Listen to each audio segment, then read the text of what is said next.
ओम शांति। ओम शांति। परम कल्याणकारी परम पिता परमात्मा शिव की अति प्रिय संतान, सभा में विराजमान हमारे सभी आदरणीय भ्रातागण और भगिनी, सभी को प्रणाम। आज हम यहाँ एक विशेष कार्यक्रम के लिए एकत्रित हुए हैं।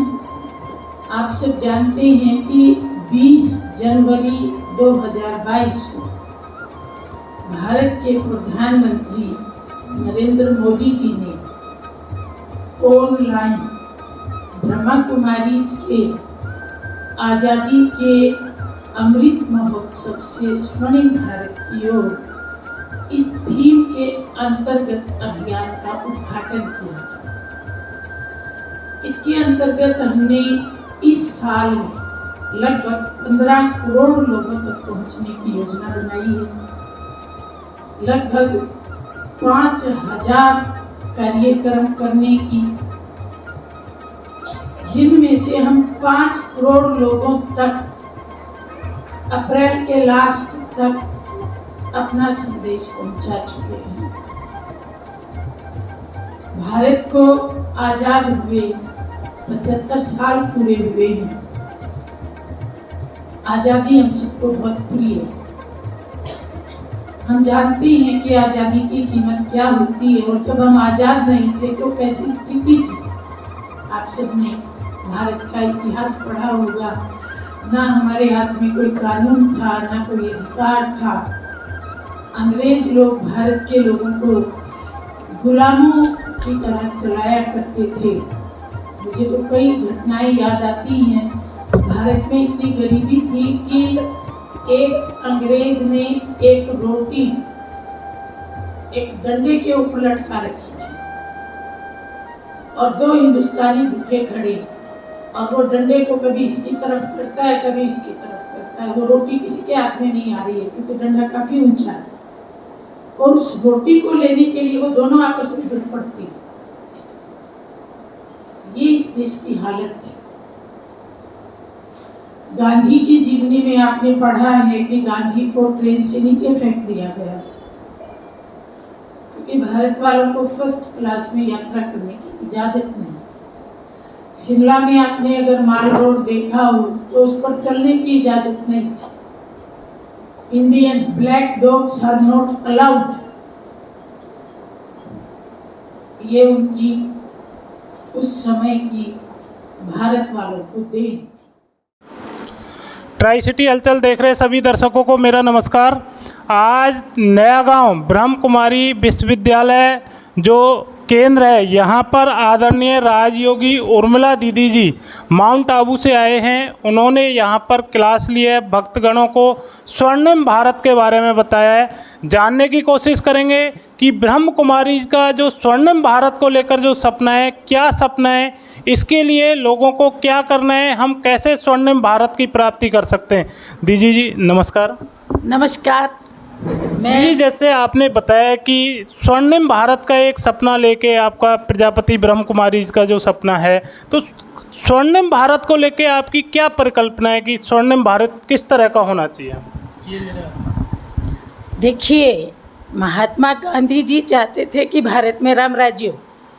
राम राज्य का मतलब ये है कि जहाँ तन मन धन और जन के सारे सुख मौजूद हो, मनुष्य की अकाल मृत्यु ना हो, लंबी आयु हो, और किसी भी प्रकार का रोग ना हो। ये है तन का सुख। मन के सुख का मतलब है कि हमारे मन में चिड़चिड़ाहट, क्रोध, लोभ, नफरत, ईर्ष्या ना हो। मन सदा मुस्कुराए और सबके प्रति सम्मानजनक हमारी भावनाएं हों, और हम पॉजिटिव रहें। धन के सुख का मतलब ये है कि कोई गरीब ना हो, कोई अभाव में ना हो, सबकी सब आवश्यकताएं पूरी हों। और जन के सुख का मतलब ये है कि एक व्यक्ति दूसरे व्यक्ति के साथ प्रेम भाव से जुड़ कर के रहे। अब ऐसा भारत था, कब था? जब ये भारत सोने की चिड़िया थी, जब इसमें दूध की नदियाँ बहती थी, जब परमपिता परमात्मा ने सर्वप्रथम जगत को रचा तो इस जगत का स्वरूप यही था। हर एक बाला राधा जैसी, हर एक बालक श्री कृष्ण जैसा था। वो आज से 5000 साल पहले की दुनिया थी, ये भारत था, सतयुग में था। सतयुग से फिर हम त्रेता में आए, 2 कलाएँ कम हुई, फिर हम द्वापर में आए और कलाएँ कम हुई, और आज कलयुग में मानव आत्मा की बैटरी बिल्कुल डाउन हो गई है। जैसे गाड़ी की बैटरी डाउन हो जाए वो चल नहीं सकती है, इसी तरह से मोबाइल की बैटरी डाउन हो जाए वो बोल नहीं सकता है। तो ये बैटरी अर्थात शरीर रूपी आवरण के भीतर मौजूद आत्मा, उस आत्मा की शक्ति कम हो गई। शक्ति कम होने के कारण वो सोचती तो बहुत ऊंचा ऊंचा है लेकिन कर नहीं पाती है। संकल्प और कर्म में आपस में समानता नहीं है। अब हमें क्या करना है? कहते हैं किसी देश की शक्ति या किसी देश की संपत्ति उस देश का सोना या चांदी नहीं होता, लेकिन चरित्रवान नागरिक होता है। और नागरिक चरित्रवान तब बनता है जब उसमें आत्मबल, मनोबल, दैवी बल, आध्यात्मिक बल होता है। तो हम इस संस्थान के माध्यम से समाज के हर वर्ग को भीतर से सशक्त बनने की बात कह रही हैं। गुणों में सशक्त, शक्तियों में सशक्त, नैतिकता में सशक्त, आध्यात्मिकता में सशक्त, पॉजिटिविटी में सशक्त। तो इसके लिए हम हर वर्ग तक पहुंचते हैं। जैसे हम स्कूल्स में जाते हैं, बच्चों को पर्यावरणीय मूल्य, सामाजिक मूल्य, नैतिक मूल्य सिखाते हैं। इंजीनियरिंग कॉलेज में जाते हैं, मेडिकल कॉलेज में जाते हैं। आप जो पढ़ाई पढ़ रही हैं वो पढ़ो, उसके साथ साथ इन मूल्यों को धारण करेंगे तो आप डॉक्टर से भी पहले एक अच्छे इंसान बनेंगे, इंजीनियर से भी पहले आप एक अच्छे इंसान बनेंगे। वो इंसान जिसमें स्वार्थ नहीं है, जिसमें विकृतियाँ नहीं हैं, जो जीवो और जीनो दो के भावना के साथ जीवन को व्यतीत करता है। तो इस लक्ष्य को लेकर के हम अपने यहाँ भी कार्यक्रम अरेंज करते हैं और आश्रम से बाहर समाज के विभिन्न स्थलों में भी जाते हैं, परिवारों में भी जाते हैं। संपूर्ण भारत में हमारी 5000 से अधिक शाखाएं हैं और देश विदेश में हमारी 6000 से भी अधिक शाखाएं, 140 देशों में हमारी संस्थान की शाखाएं हैं। हमारे यहाँ लगभग 10 लाख भाई बहनें जुड़े हुए हैं और मैं गारंटी से कह सकती हूँ कि जो ब्रह्मा कुमारी से जुड़ा है वो कभी रिश्वत नहीं लेगा, मिलावट नहीं करेगा, कम नहीं तोलेगा, क्योंकि परमात्मा पिता कहते हैं कि इज्जत के साथ और बिना लोभ लालच के साथ भी पेट को भरा जा सकता है। बहन जी, जैसा आपने बताया कि जो लोभ, क्रोध, मोह, इसको त्याग कर हम स्वर्णिम भारत की तरफ बढ़ेंगे, लेकिन अगर आज के आधुनिक युग की बात करें तो समाज में इससे ज़्यादा लोग बेरोजगारी, भूखमरी, अशिक्षा, इसकी बात करते हैं। तो आपका जो स्वर्णिम भारत का सपना है उसमें ये बेरोजगारी, महंगाई, ये क्या कहीं अड़चन है या ये भी एक मैन मेड है जिनको भी हम आध्यात्म के बल पर दूर किए कर सकते हैं? देखिए, ये जो विकार है ना भाई साहब, यही इन सब चीज़ों की रूट कॉज। अब आप गरीबी को ले लीजिए, गरीबी, अकर्मण्यता, भाग्यवादिता और कुछ लोगों की लालच के कारण अधिक संपत्ति एकत्रित करने की भावना, उसके कारण गरीबी आती है। जैसे एक उद्योगपति है, वो कहता है कि मैं मज़दूरों को कम मजदूरी दूं और मैं खुद बहुत सारा प्रॉफिट लूं, और वो प्रॉफिट वो दीवारों में टांग के रखता है, गड्ढों में खोद के रखता है। हम ये कहते हैं कि आप प्रेम से अपने परिवार को पालो और जो बची हुई आमदनी है वो सब में बराबर डिवाइड करो, उसके बाद गरीबी रहेगी नहीं। तो ये शोषण, ये कालाबाजारी, ये मिलावट, ये खत्म होगी तो समाज के संसाधन सबको एक समान मिलेंगे, गरीबी खत्म होगी। अब बेरोजगारी का कारण देखिए, एक बेरोजगारी का कारण ये है कि हम चाहते हैं हमें काम कम से कम करना पड़े, हमें धन अधिक से अधिक मिले। तो उसके कारण समाज में अगर सबको ही ऐसा होगा तो समाज में संसाधन आएंगे कैसे? इसके लिए हम कहते हैं कर्मठ बनो, छोटे से छोटा काम करो, इज्जत के साथ करो, दूसरे को लाभ दो। जो हम दूसरे को लाभ देते हैं वो बदल करके हमारे लिए लाभ बन जाता है। इसलिए बेरोजगारी खत्म होगी जब हम कर्मठ बनेंगे। होता क्या है कि गांव में हमारी ज़मीन थी 50 एकड़, हम कहते हैं मेहनत नहीं करना चाहते, खेती कौन करता है, खेती करेंगे तो पिछड़ जाएंगे।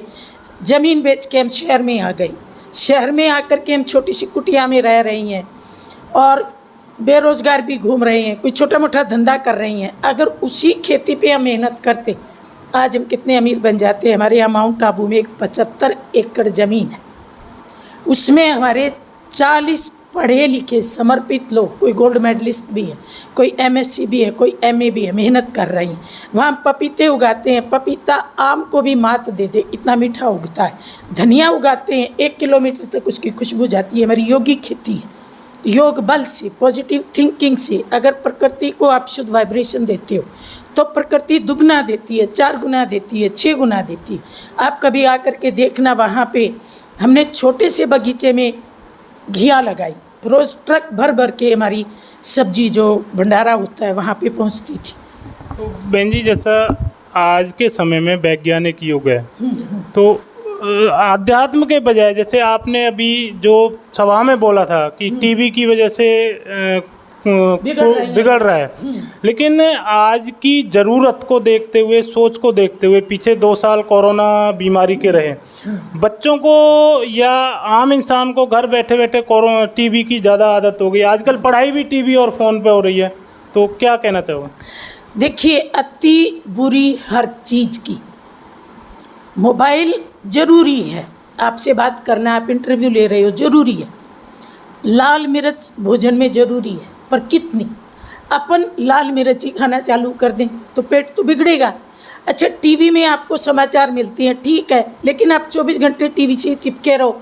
और टीवी के सीरियल किस उद्देश्य से बनाए जाते हैं? आप उनकी क्वालिटी देखिए, मनुष्य का दिल दिमाग सब कुछ जब्त हो जाए, उसकी नैतिकता, उसकी मर्यादा, उसकी पारिवारिक शांति नष्ट हो जाए, इस हिसाब से वो सीरियल बनाए जाते हैं।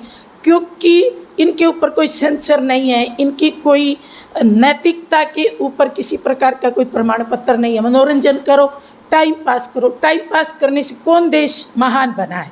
हम कहते हैं कि टीवी की जितनी ज़रूरत है, मोबाइल की ज़रूरत है, उतना यूज़ करो, बाकी अपना स्टडी में टाइम लगाओ। स्टडी के लिए टीवी और मोबाइल नहीं चाहिए, स्टडी के लिए एकांत चाहिए, मन एकाग्र चाहिए और चारों तरफ से सिमटा हुआ मन हो। क्योंकि मैं भी पढ़ी हूँ, मैं हरियाणा टॉपर हूँ भाइयों, अपने डिस्ट्रिक्ट की टॉपर हूँ, मैं इंग्लिश हूँ, कुरुक्षेत्र यूनिवर्सिटी से पढ़ी हूँ। मैंने इतने इनाम लिए हैं अपनी पढ़ाई के दौरान, लेकिन मैंने हमेशा एकांत में रह करके केवल एक पाठ पढ़ा और वो स्मृति में छप गए। तो आज हमारे बच्चों की एकाग्रता कहाँ है? उनका मन 4 दिशाओं में भटकता है, किताब को घंटा लेके बैठे रहते, पाठ याद नहीं होता है। उनसे कोई एक सवाल पूछ लो। मैं एक स्कूल में गई, मैंने पूछा कि जिसका बचपन में माँ सिद्धार्थ था, आज वो व्यक्ति किस नाम से जाना जाता है? सारे बच्चे चुप, नो जनरल नॉलेज। तो इस जनरल नॉलेज के बिना आप केवल किताबी थोड़ा सा ज्ञान पढ़ लेंगे, पास हो जाएं, लेकिन उससे हमारी दिमाग का विकास तो नहीं होगा ना, हमारी चिंतन शक्ति का विकास तो नहीं होगा ना।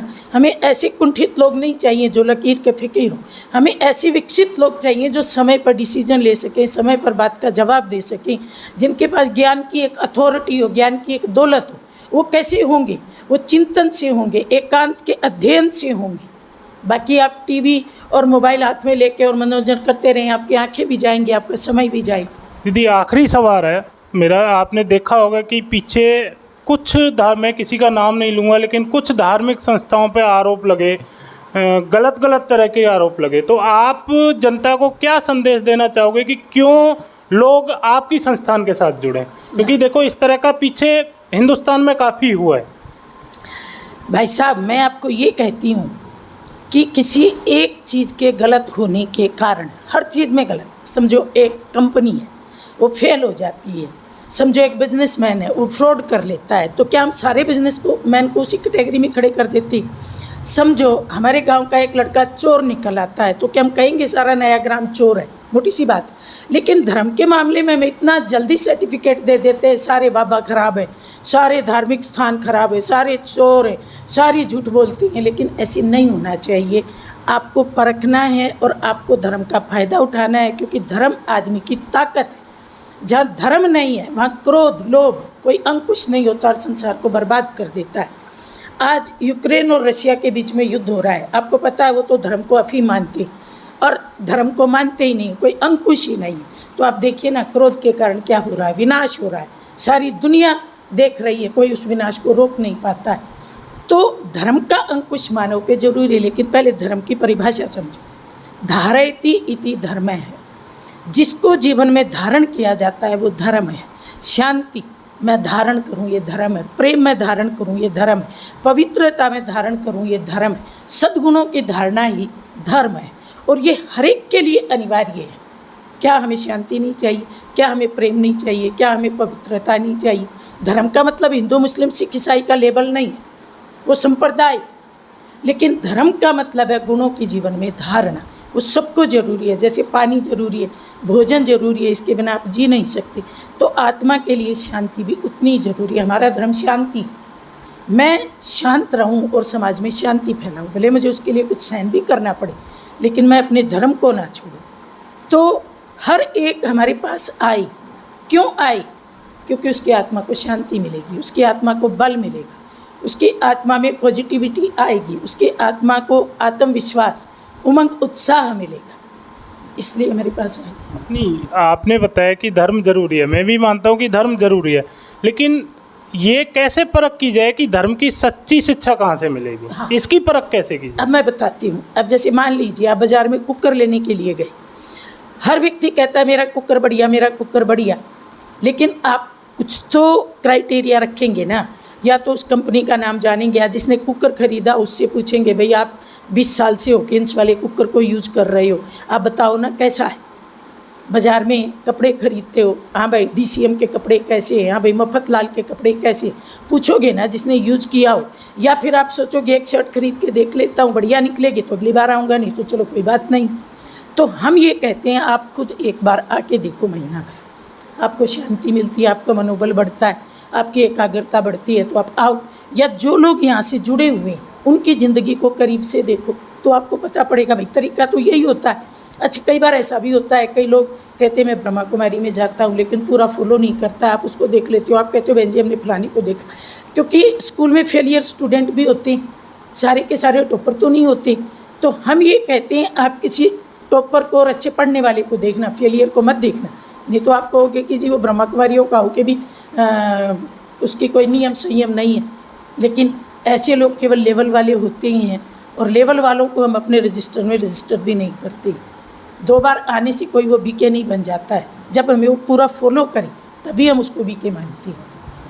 आप देख सकते हो कि उर्मिला दीदी ने हर सवाल का बड़ा खुलकर के जवाब दिया। उनका मानना है कि आध्यात्मिक शक्ति से और आध्यात्मिक तरीके से चलकर इस समाज में फैली हुई हर कुरीति को दूर करके इंसान मंजिल को पा सकता है। यही नहीं, उन्होंने समाज में धार्मिक संस्थाओं के खिलाफ जो षड्यंत्र चल रहा है उस पर भी एक खुलकर जवाब दिया है। ये अपने ऊपर है कि इंसान किस तरह से किस धार्मिक संस्था को फॉलो करता है और उसकी परख किस तरह से करता है। आप देखते रहिए ट्राई सिटी हलचल। नमस्कार।